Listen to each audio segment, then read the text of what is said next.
I'd like to ask a question, if I may, about Wilbur 5. Sure. I'm just a little bit confused about me too. Yeah. I was so glad to find a partner. About the external view. Yeah. If we just take upper left, for instance, we Yeah. have the whole on with the internal view, which is fine.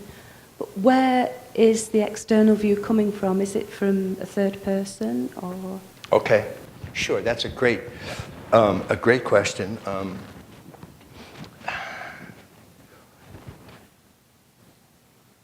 And it's. I think it's the most important question in terms of east-west, because what we're talking about now is in the upper left quadrant, the eye space. There's an internal view of the eye space, and there's an external view from the outside.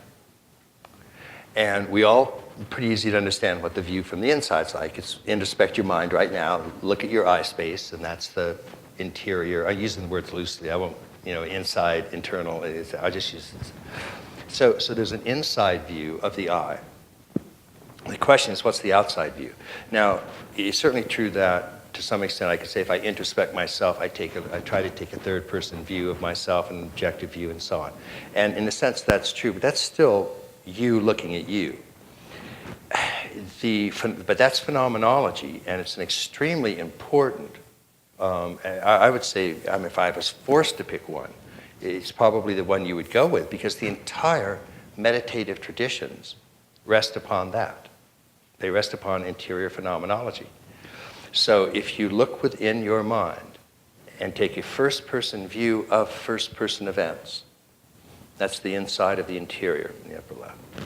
And if you keep looking at your mind, keep looking at your mind, keep looking at your mind, keep looking at your mind, infinity.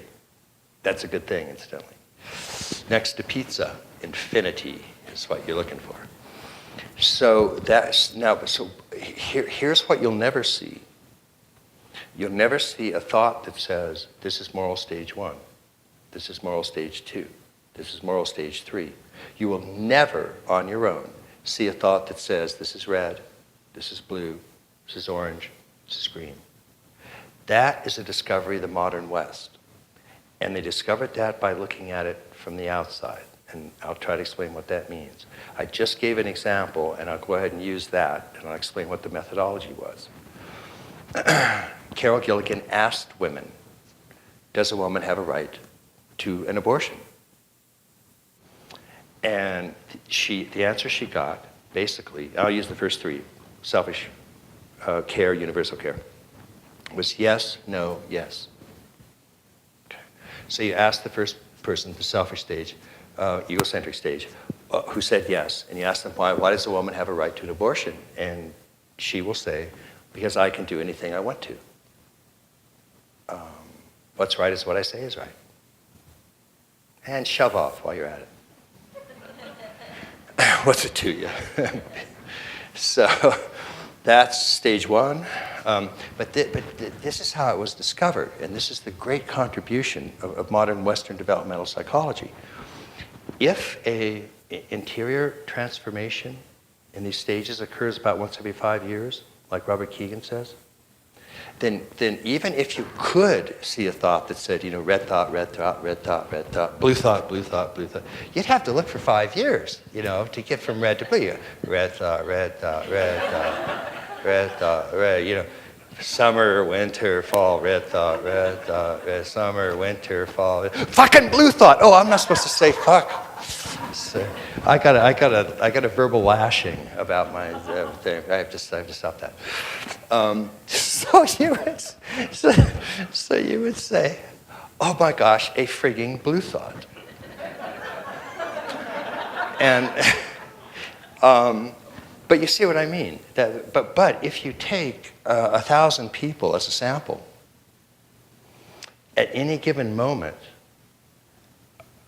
about 50 of them are undergoing the transformation. In other words, you can catch transformations if you look at groups. So the first thing a developmentalist does, and this is what Piaget did, this is what Lawrence Kohlberg did, this is what Robert Keegan did, this is what Jane Lovinger did, this is what Suzanne Kugreuter did, this is what Abe Maslow did, is take that group of women, And at first, she didn't know these were stages. She just asked the question, does a woman have a right to an abortion? And she noticed, I'll use 3 responses because that's in the for selfish care, universal care. And she noticed that there were 3 responses to that. So now you follow the group over time. And then you go back and you ask the same question and you see what the responses are. What you notice is one thing. If the woman who gave the second response, which was no, a woman doesn't have a right to an abortion. Oh, and I forgot to say, the reason that she gives is, well, the Bible says you can't, or it's against the law, or, oh, that would be horrible because, my country says you can't do it. In other words, this is known as conformist or conventional. It's very strict. Blue, we call blue. And then the third response, which is, yes, she does have a right.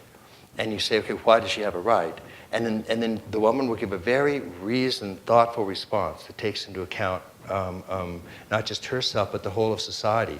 And it could be things like this could be a very difficult decision, but on balance, a woman being forced to carry a child can cause such societal problems, including problems for the woman, that it's a lesser of 2 evils for her to have an abortion. So yes, she has a right to an abortion under most circumstances. Now that's a very different kind of yes, isn't it, from the first yes, which is, screw off. So if you follow these over time and you find that the woman said no, if she changes her mind, she always goes to the third position and says yes. She never goes the other way. In other words, these responses are stages. So I'm looking at an interior, but I'm looking at it from the outside. And that's very, very different from just saying there are no interiors. Because all of these things we're talking about, red, blue, orange, green, yellow, or Robert Keegan's orders of consciousness, or Piaget stages, or Maslow's stages, those are all interior things that you cannot see. Empiricists and positivists are dedicated to telling you that they don't exist.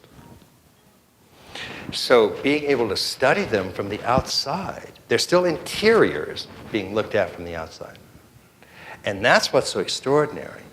And you have to be careful then, because the last part of that sort of overall thought is, let's say that you're somebody who is at Blue, and you take a course in spiral dynamics, and you read the textbook, and you memorize the definitions of all of the memes or all of the stages or all of the waves, and then you take the test, and you get 100. Does that mean you're at turquoise? Nah, because you can memorize the exterior one. Now, what if the test said, so that's a third-person view of these first-person realities. No, that's an exterior view. The problem about exterior views is you don't have to be there to see them. That's why a researcher can see all the different levels. So now what if your exam says, in first-person terms, describe everything arising in your awareness moment to moment? Do you think that person would be able to do turquoise then? No, okay? So that's what's so important, because a lot of people memorize the stages and think that they understand them. Whereas that's the outside view of interiors. Whereas the inside view of interiors is you inhabit it in the first-person reality. So those two approaches, we actually, Alan Wallace and I actually did a dialogue on, he wrote a book on the taboo of subjectivity, which is about the taboo of phenomenology, the taboo of having an interior subjectivity. And that taboo is indeed problematic, because that's the taboo we have in the West. But there's also a taboo of intersubjectivity, these stages that are studied in intersubjective ways from the outside, which are the stages that Claire Graves and spiral dynamics and Abe Maslow and so on did.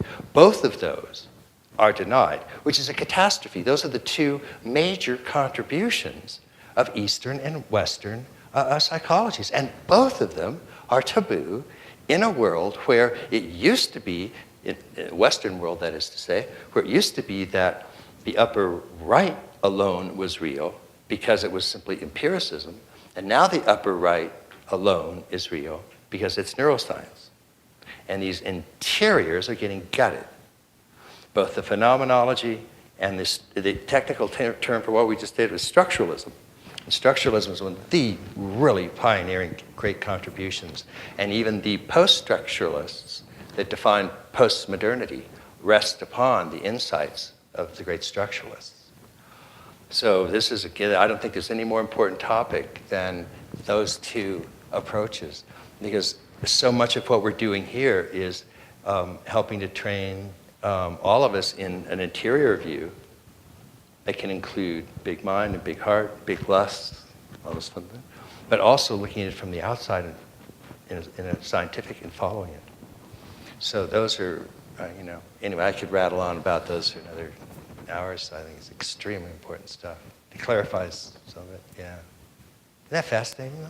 It's fascinating.